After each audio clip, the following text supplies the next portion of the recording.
The biggest tragedy in retirement isn't running out of money. It's dying with millions of dollars in your bank account, all while being too scared to spend it. In fact, more than 70% of those living off their investment portfolio will leave more money in their legacy bucket than they intended to. And when you look at new data that's out now, it's more of the same. Morningstar just came out with a study that said the safe withdrawal rate for retirees is 3.9%. So not much different than the 4% rule in the past. So in today's video, I'm going to show you how to spend more, worry less, and think about this completely differently. Hey everyone, if we haven't met before, my name is Jacob Turner. I'm a former Major League Baseball player and the co-founder of Moment Private Wealth, a financial planning firm that specifically helps athletes and entrepreneurs build and protect wealth. You see, I think I'm uniquely qualified to speak on this because I went from making millions of dollars to making $0 overnight when I transitioned out of baseball. And all of a sudden, I was in your shoes. I was spending off my investment portfolio. So a lot of the things that I'm coming to you with today are things that I've researched myself to understand how does it actually feel emotionally when you start spending off your investment portfolio. Compound this with the fact that we help clients on a daily basis navigate this same challenge. Often they have millions of dollars to spend and they're wondering, how do I make sure that I'm maximizing this? Because the line that I always use is we do not get an award for dying with the most amount of money. And certainly for our clients, I want to make sure that they're maximizing all the resources that they have. So the way that we're going to break this video down is really into 3 steps. Step 1 is we're going to understand the data. We need to understand what inputs are really, really important to this. Step 2 is we're going to understand how to actually analyze the data. And then step 3 is we're going to walk through an actual case study. Somebody with $2 million, and I'm going to show you exactly how much money they could spend. Now, I mentioned earlier that Morningstar came out with this new study, 3.9%. And you might be thinking, well, Jacob, what's the inherently wrong with that? And what I will tell you is there's nothing inherently wrong with that. You could do that, and chances are, heck, 90% of the time, you're not going to have any issues. That's what the data shows. But what you are going to have issues with is exactly what I talked about. You're going to have millions of dollars left over, and you're going to have this fear that you didn't want to spend it when in reality, you could have spent it the entire time. So today, what I'm going to show you is instead of a static number, 3.9, 4%, pick whatever number you want. I'm going to show you a way to actually do this on a year-by-year basis where it's going to really increase the amount of money that you can spend. In fact, the way that I want you to think about this is a static withdrawal rate is kind of like cruise control on the highway. It works totally fine. As long as it's not raining, as long as there's not a ton of traffic, as long as somebody in front of you doesn't brake really hard. And as I'm saying that, you're probably thinking, well, life isn't really like that. And that's the reality. When you start using money from your investment portfolio, you're all but guaranteed to have a 10 or 20% drop in that first year. That's just the reality of the situation. So instead of us sitting on cruise control, I think we should have something like Super Cruise, where when we get on the highway, it's helping us brake, it's helping us change lanes, all while keeping us more comfortable and more confident along the way. So that's the way I want you to think about this. You can certainly do cruise control, but you better make sure that the road is very, very clear that day. Or you can do something like Super Cruise, where you're getting more confidence, you're having a better driving experience, and you're being able to iterate and change and adjust along the way. Because I don't know about you, but my life looks a lot different than it did 5 or 10 years ago. And chances are it's going to look a lot different in 5 or 10 more years. So if we have some static number that we're going off of, that seems a little silly to me. Now let's talk about the numbers that we do need to know. There's really 3 key data points that we need to understand when we think about how much money we could spend from our investment portfolio. Number 1 is we need to understand projected returns. What do we think we're going to earn in our investment portfolio?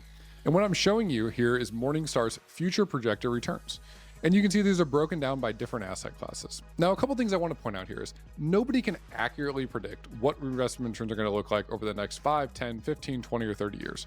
But what I will tell you is there are different asset classes that, one, based on their current price, but also based on their historical data, can give you a pretty good barometer of what it looks like.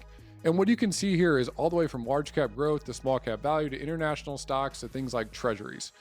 And this is a huge data point that you need to understand with your investment portfolio. What is the projected rate of return that you're projecting? Now, one thing I want to point out here is people are so gung-ho on large cap growth right now. It's had an incredible run for 10 years. But when you look at this data, there's other asset classes, things like small cap value, that have a higher expected rate of return moving forward. So that's the first data point. You need to understand what is the projected rate of return that you are projecting for your investment portfolio. Number 2, you need to understand what your spending is. This is something that I talk about over and over and over again. But if you do not know what your spending is, really know what it is, not just what you think it is on a monthly basis, but really understand what are all the one-time expenses, what are all the recurring expenses I have, combining those 2 things together and having a really clear roadmap of that. A lot of what we're going to talk about today is going to be relatively meaningless. I would argue that it's the backbone of everything that we talk about today. You need to understand what your spending is. Something I talk about a lot in other videos is I use a tool called Monarch Money. It's a company that we partner with. It is an incredible tool to be able to track your spending. I'm spending a couple minutes in there every single week, and it's giving me a ton of clarity on what I spend and where that money's going. The third data point that we need to understand is how much risk do we actually need to take, or how much risk should we be taking in our investment portfolio? Now, later in this video, I'm going to show you a $2 million investment portfolio. But what I'm showing you here today is a lifeboat drill. This is 3 different times during the market when the market dropped significantly: the Great Depression, the tech bubble, and the mortgage crisis. And what you can see on the left-hand side of the screen is this is showing if we had 100% of our money in bucket 2, or the equity bucket, or if we had 100% of our money in bucket 1, or our defensive bucket, bonds. And what you can see here is, depending on how we were allocated or how much risk we were taking, it shows not only how much money the portfolio went down in a given year, but more importantly, it shows you the period cycle. The period cycle is when it went from peak to trough back to peak again. Or said another way, how long did it take for me to have the same amount of money in my bank account as it did before the Great Depression, before the tech bubble, before the mortgage started crisis? And I think the big thing to understand here is the takeaway for us is, for most of our clients, we are looking somewhere between 3 years of spending all the way up to 7 years of spending in what we would call their war chest bucket, or their fixed income bucket, their safety bucket. And the reason for that being is, if you look at the data here, it supports that. And I think a good starting point for a lot of you at home is 5 years. If you think about 5 years and you say, I want to be more conservative, you go to 7, you go to 10. If you start at 5 years and say, I want to be a little bit more aggressive, you go to 3. Anything under that, if you're really spending out the investment portfolio and there's not other income coming in, you're starting to take on a lot of risk. But those are really the 3 data points that you need to understand. You need to understand what your projected return is. You need to understand what your spending is.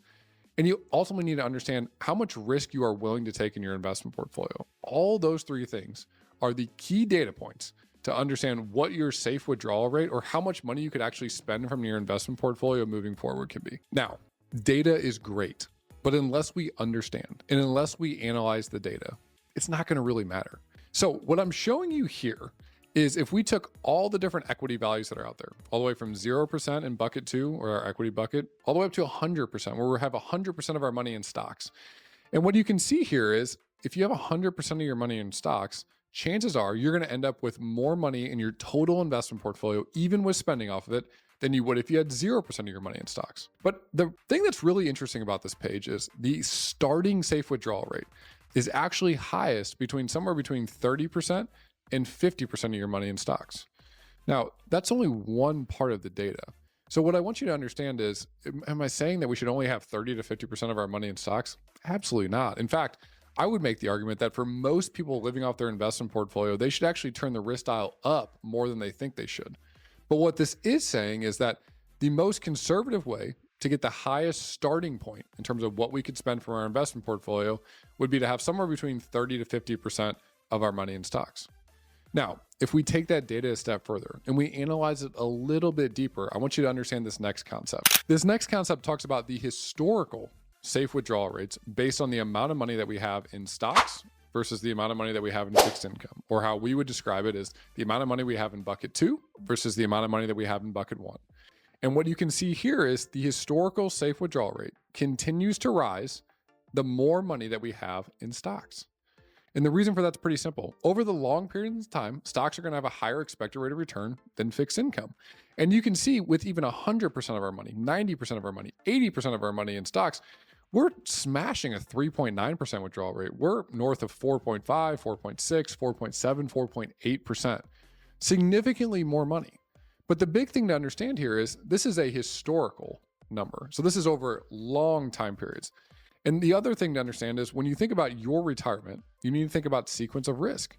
What that means is, when I'm thinking about the starting point, what we showed you on the last page, we need to understand that we are not going to have a linear rate of return every single year.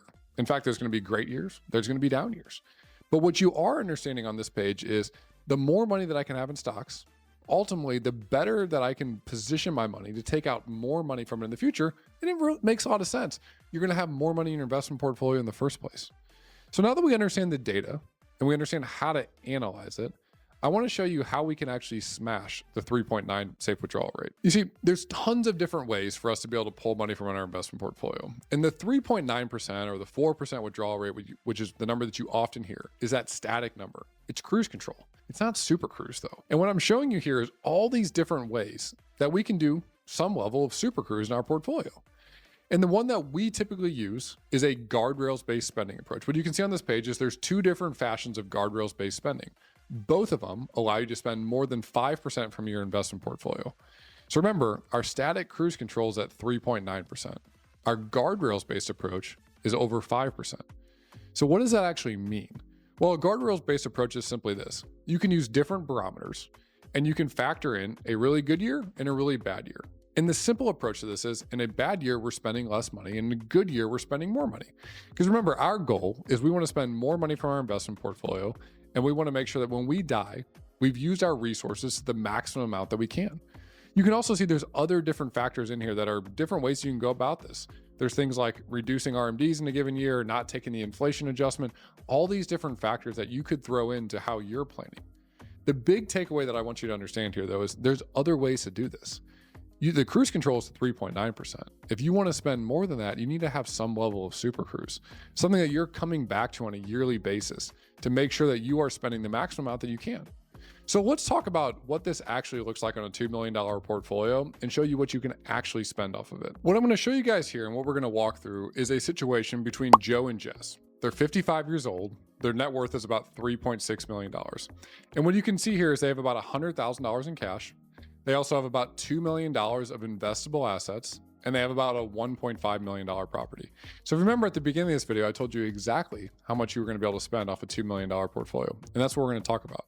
So if we take a look at their situation, you can see in their goals, they have a monthly retirement expense that they want to reach of about $8,300 a month, about $100,000 a year, about 5% off their $2 million investment portfolio. The other big thing that we made sure we put in here was we put no Social Security in this plan.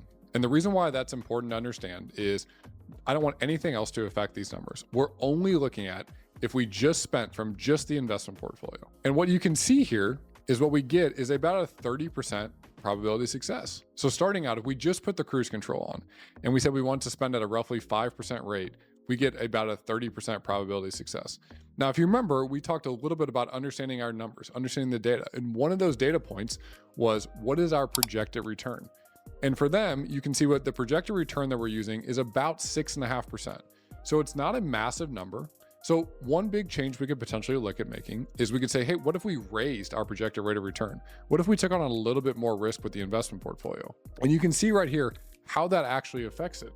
If we changed it and we went to a more aggressive approach to this, you can see our proposed plan changes to about a 37% chance of success. So we go up about 7%, but we're still not where we want to be. Now, we talked a little bit earlier about all these different ways to do super cruise on the highway. And I want you to think about that with the investment portfolio. And like I talked to you about, the way that we do this is with this guardrails-based approach. So if we take our guardrails-based approach, we take super cruise into our situation, and we say, instead of having it be inflation adjusted, which is that cruise control, and we toggle down and we say we want a guardrails-based approach to this, what you can see is now we have a 94% probability of success. So we have a massive increase in what our outcome probabilities are because we went super cruise and we didn't just do regular cruise control on the highway.